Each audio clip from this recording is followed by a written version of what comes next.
السلام علیکم ورحمۃ اللہ وبرکاتہ۔ آپ دیکھ رہے ہیں HNS ٹی وی اور میں ہوں آپ کا میزبان محمد عارف چیچا۔ میرے ساتھ تشریف فرما ہے مولانا محمد علی چیچا صاحب، جو HNS ٹی وی کے اسکرپٹ رائٹر اور وہ دینی تحقیقی موضوعات کے محقق بھی ہیں۔ اس پروگرام میں ہم اپنے معزز سامعین کے لیے جانب سے HNS ٹی وی کو موصول ہونے والے اہم سوالات پیش کرتے ہیں اور ان کے جواب قرآن و کریم، سنت نبوی اور فقہ حنفی اور اکابر اہل سنت کی معتبر علمی تحقیقات کی روشنی میں پیش کیے جاتے ہیں۔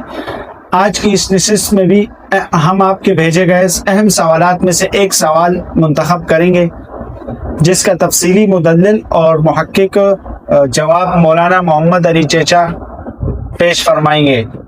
تو آئیے بغیر کسی تاخیر کے آج کے موصول ہونے والے سوال کی طرف بڑھتے ہیں۔ سوال یہ ہے مولانا صاحب کہ امام ابو حنیفہ رحمہ اللہ کا زمانہ اور حضرت علی رضی اللہ تعالیٰ کا زمانہ تو ایک نہ تھا۔ امام ابو حنیفہ رحمہ اللہ امام جعفر صادق رحمہ اللہ کے شاگرد تھے۔ جو شریعت یا فقہ حنفی لکھی وہ امام ابو حنیفہ نے نہیں، امام ابو یوسف رحمہ اللہ نے لکھی، جسے اس وقت کی گورنمنٹ نے سپورٹ بھی کیا۔ یہ سوال ہمارے ایک قارئین نے کیا ہے، اس کا جواب مولانا صاحب سے لیتے ہیں۔ جی وعلیکم السلام ورحمۃ اللہ وبرکاتہ۔ آج کا جو سوال ہے اس کا یہ تو بہت آسان سی اور عام فہم بات ہے، غالباً محترم نے شاید تحقیق نہیں ہوگی، مطالعے سے نظر سے نہیں گزرا ہوگا، تو خیر ہم عرض کر دیتے ہیں کہ امام صاحب رحمۃ اللہ علیہ کی جو ویڈیو کے اندر بات ہوئی تھی وہ امام صاحب رحمۃ اللہ علیہ کے والد صاحب کے لیے نہیں ہوئی تھی، نہ امام صاحب کے لیے ہوئی تھی۔ حضرت علی کرم اللہ وجہہ سے جو ملاقات ثابت ہے وہ حضرت امام ابو حنیفہ رحمۃ اللہ علیہ کے دادا ہیں۔ ان کا نام اسلام قبول کرنے سے پہلے زوتی یا زوتا یا مرزبان، یہ تین نام آتے ہیں مختلف کتب کے اندر، یہ تھا۔ اور جب وہ مسلمان اسلام قبول انہوں نے کر لیا تو ان کا نام بھی نعمان تھا۔ تو یعنی امام صاحب رحمۃ اللہ علیہ کے دادا جو تھے ان کا نام بھی مسلمان اسلام قبول کرنے کے بعد نعمان تھا، اور امام صاحب کا نام بھی نعمان تھا۔ ثابت جو تھے یہ امام صاحب کے والد تھے۔ تو حضرت علی رضی اللہ تعالیٰ عنہ سے حضرت امام ابو حنیفہ رحمۃ اللہ علیہ کے دادا کی ملاقات ثابت ہے۔ حضرت علی رضی اللہ تعالیٰ عنہ سے امام صاحب رحمۃ اللہ علیہ کے دادا کی ملاقات جو ہے وہ ثابت ہے، سوانح نگاروں نے یہ لکھا ہے۔ اور جس وقت یہ ملاقات تھی اس وقت امام صاحب رحمۃ اللہ علیہ کے والد صاحب بھی اس ملاقات میں موجود تھے، اور والد صاحب کم عمری میں تھے، چھوٹے تھے، بچے تھے، تو اس وقت ملاقات تھی۔ اور حضرت علی رضی اللہ تعالیٰ عنہ نے امام صاحب رحمۃ اللہ علیہ کے دادا کو دعا دی، ان کے لیے بھی دی اور ان کی اولاد کے لیے بھی دی، اور امام صاحب کے والد صاحب کی طرف دیکھ کے ان کو بھی دعا دی کہ برکت کے لیے دعا دی۔ تو امام صاحب رحمۃ اللہ علیہ اکثر خود بھی فرمایا کرتے تھے کہ ہمیں جو علم و فضل ملا ہے وہ حضرت علی کرم اللہ وجہہ الکریم کی اسی دعا کی برکت ہے۔ اب یہ باتیں کہاں پر لکھی ہوئی؟ تو یہ ہمارے اسلامی قدیم مصادر کے اندر یہ موجود ہے۔ مثال کے طور پہ تاریخ بغداد دیکھ لیں، مناقب امام ابی حنیفہ رحمۃ اللہ علیہ دیکھ لیں، اور دیگر جو کتب جو سیرت کے حوالے سے جو لکھی گئی ہیں وہ دیکھ لی جائیں، تو وہاں پر یہ بڑی تفصیل کے ساتھ یہ تمام چیزیں جو ہیں وہ واقعات جو ہے یہ لکھے گئے ہیں۔ مولانا صاحب ایک سوال اور آیا ہے کہ تجلی میں اور تدلی میں کیا فرق ہے، کہ تدلی کسے کہتے ہیں اور تدلی کسے کہتے ہیں؟ تجلی اور تدلی تصوف و علوم القرآن کے دو الگ اصطلاحی الفاظ ہیں۔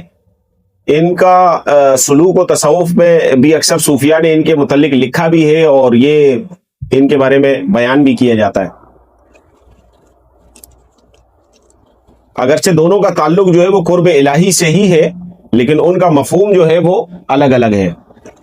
تو لفظی طور پر ہم پہلے اگر ہم دیکھتے ہیں تو تجلی جو ہے اس کا معنی ہوگا، لغوی معنی ہوگا ظاہر ہونا، روشن ہونا، انکشاف ہونا وغیرہ وغیرہ، اور اصطلاحی معنی میں یہ اللہ تعالیٰ کی صفات یا انوار کا بندے کے قلب پر اس انداز سے ظاہر ہونا کہ اس کے ایمان اور معرفت اور یقین میں اضافہ ہو۔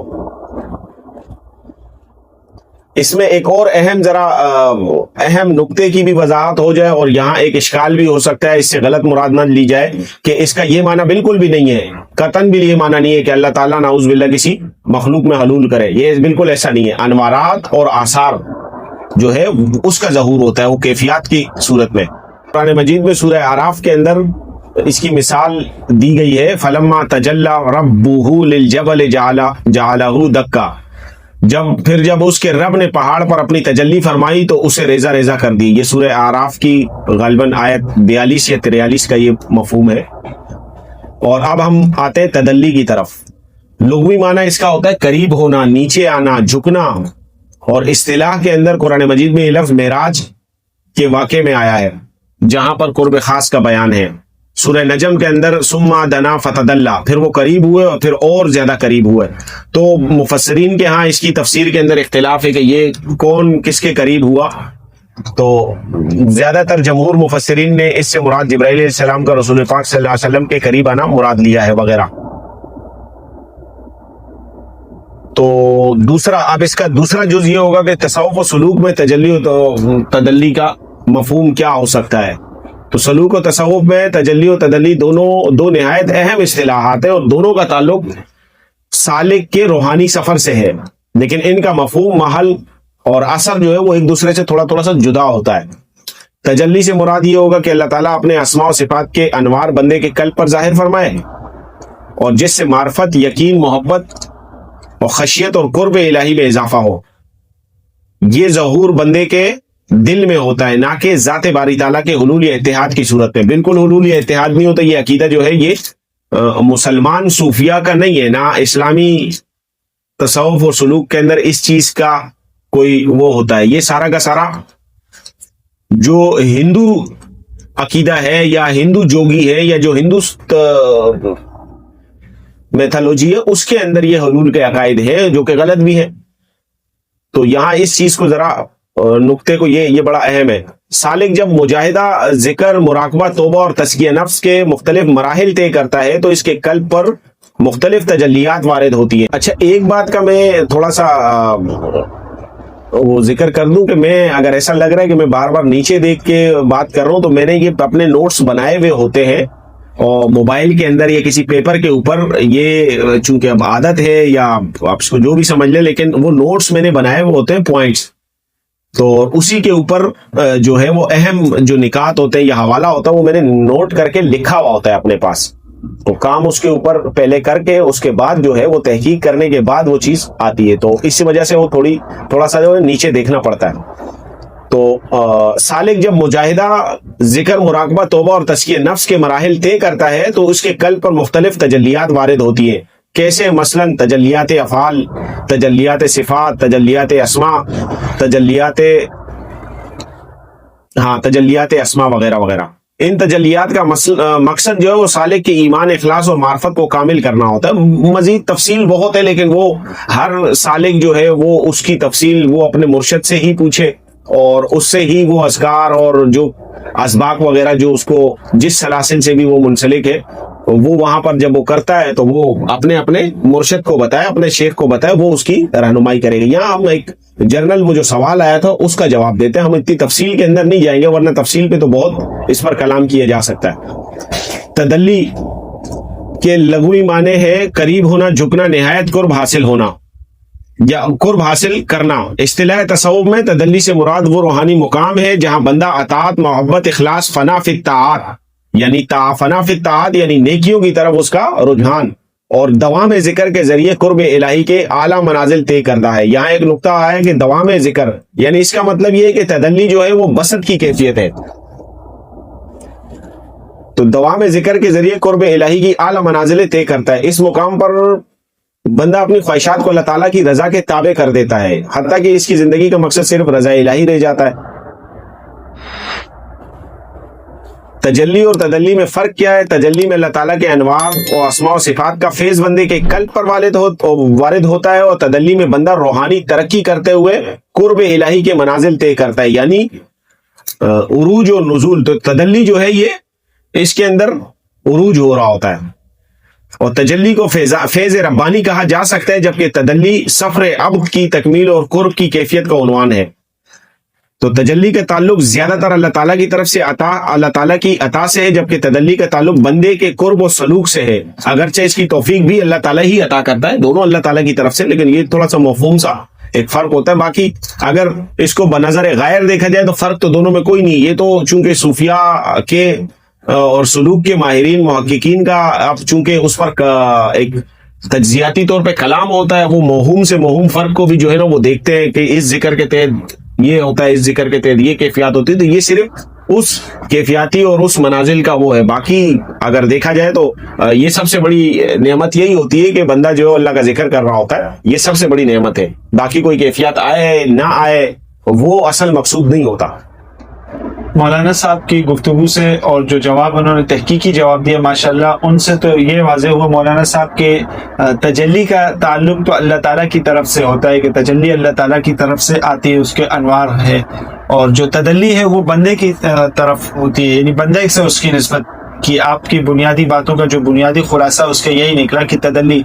تو میرا ایک سوال ہے کہ سلسلہ نقشبندیہ مجددیہ کا سبق نمبر 11 ہے مراقبہ افعال تجلیہ، تو اس مراقبے کا نام پھر مراقبہ افعال تدلیہ ہونا چاہیے، کیونکہ اس میں یہ مراقبہ بندہ خود کر رہا ہوتا ہے، سالک بندہ کرتا ہے، تو اس میں نسبت بندے کی طرف ہے، چونکہ مراقبہ ہوتا ہی اللہ کی طرف سے ہی فیض آ رہا ہوتا ہے، لیکن چونکہ بندہ کر رہا ہوتا ہے مراقبہ، تو افعال تدلیہ ہونا چاہیے، کیونکہ اس میں تو پھر بندہ کرتا ہے مراقبہ۔ اور اگر اس کا نام مراقبہ افعال تجلی کیوں رکھا گیا؟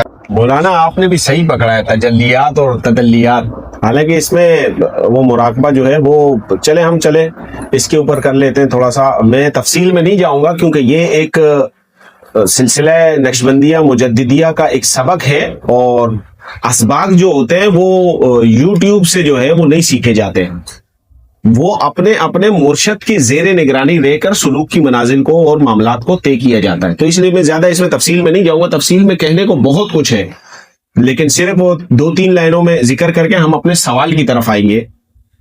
تو مراقبہ تجلیات افعال جو ہے اس نقشبندیہ مجددیہ کا اہم سبق ہے۔ اس میں سالک اللہ تعالیٰ کے افعال، یعنی اس کے کاموں اور تصرفات اور تدبیر کائنات جو ہے اس پر غور و فکر کرتا ہے، اور اس کے قلب میں یہ یقین راسخ ہو جاتا ہے کہ کائنات کے اندر حقیقی مؤثر اور مدبر اور متصرف جو ہے وہ اللہ پاک ہی ہے۔ تو مقاصد اس سے بہت سارے ہوتے ہیں، توحید افعالی کا مضبوط یقین پیدا ہو جاتا ہے، اسباب پر غیر شرعی اعتماد کم ہو کر اللہ تعالیٰ پہ توکل مضبوط ہوتا ہے۔ تو اس کا نام آپ نے کہا کہ افعال تجلیات کہا جاتا ہے، اس کو مراقبہ تدلیات افعال کیوں نہیں کہتے؟ تو اس کی وجہ اصطلاحی اور معنوی دونوں اعتبار سے ہو سکتی ہے۔ تجلیات کا تعلق اللہ تعالیٰ کی طرف سے ہونے والے انوارات، فیوزات، ظہورات سے ہے۔ سالک اس مراقبے میں اللہ تعالیٰ کے افعال کے ظہور کا قدرتی مشاہدہ قلبی کرتا ہے، یعنی اس پر یہ حقیقت منکشف ہوتی ہے کہ کائنات میں ہر تصرف اللہ پاک جو ہے اس کے حکم اور ارادے سے ہوتا ہے، اسی لیے اسے تجلیات افعال کہا جاتا ہے۔ اور کیونکہ یہاں اللہ تعالیٰ کے افعال کی تجلی سالک کے قلب پر ہو رہی ہوتی ہے، کیونکہ سالک مراقبہ کر رہا ہوتا ہے، تو سالک کے قلب پر اللہ پاک کی تجلیات کا جو ہے وہ، یا اس کے تجلی تو نہیں کہیں گے ہم، یعنی تجلی اس کو تغلیباً کہا جا رہا ہے۔ یہ بھی آپ یہ ایک چیز کو ذہن میں رکھا جائے کہ اس پر یہ اشکال بھی پیدا ہو سکتا ہے کہ جی تجلی تو کوہ طور پر ہوئی تھی اور اس کا وہ ریزہ ہو گیا تھا، اور تو یہ تجلی اس فیض کو تغلیباً کہا جاتا ہے۔ اور تدلی کا مفہوم ہم پہلے بھی عرض کر چکے ہیں، معنی قرب، نزدیکی، جھک کے قریب ہونے کا ہے، وغیرہ وغیرہ۔ اور یہ لفظ سالک پر وارد ہونے والی معرفت یا انوار کے لیے اصطلاح نہیں بنتا، اور نہ محقق صوفیاء نے اس کو اصطلاح بنایا ہے، انہوں نے تجلیات کو بنایا ہے۔ حضرت مجدد صاحب رحمۃ اللہ علیہ نے اس پر بڑی تفصیل لکھی ہے۔ یہ لفظ سالک پر وارد ہونے والی معرفت یا انوارات کے لیے اصطلاح نہیں بنتا، اس لیے اس کو تدلیات افعال کہنا محقق صوفیاء یا ماہرین سلوک یا اہل تصوف جو بھی آپ لے لیں یا صوفیاء کرام کی معروف اصطلاح نہیں ہے۔ تو میرے خیال سے اس کا اتنا سا مناسب جواب ہے. مزید ہم تفصیل میں اگر جائیں تو یہ تو پھر بہت ہی ٹائم لگ جائے گا. تو سالکین جو ہے وہ اپنے اپنے یہ جو اسباق ہے یہ کرے, اور کرنے کے بعد جو وارد ہونے والی جو بھی کیفیات ہیں, جو بھی مکاشفات اس کے ذیل کے اس کے بعد ہوتے ہیں, یا منامات ہیں, خواب میں کوئی وہ ہوتا ہے, یا کوئی بھی افعال اس کے جسم پر ظاہر ہوتے ہیں, تو وہ بجائے ان چیزوں کا وہ اپنے مرشد کو لکھے, خط لکھے, بالمشافہ ملاقات کرے ان سے, اور ان کے سامنے یہ بات رکھے. تو باقی مزید تفصیل جو ہے وہ میں جانا جو ہے وہ بہت مناسب نہیں ہے.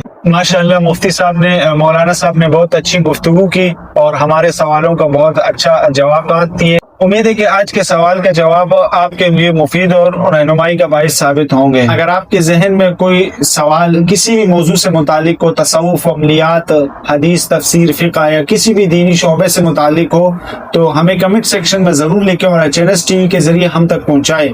انشاءاللہ ہم آپ کے سوالات میں سے منتخب کریں گے سوالات, اور ان کو مولانا صاحب کے سامنے رکھیں گے, انشاءاللہ اپنے پروگرام کا حصہ بنائیں گے.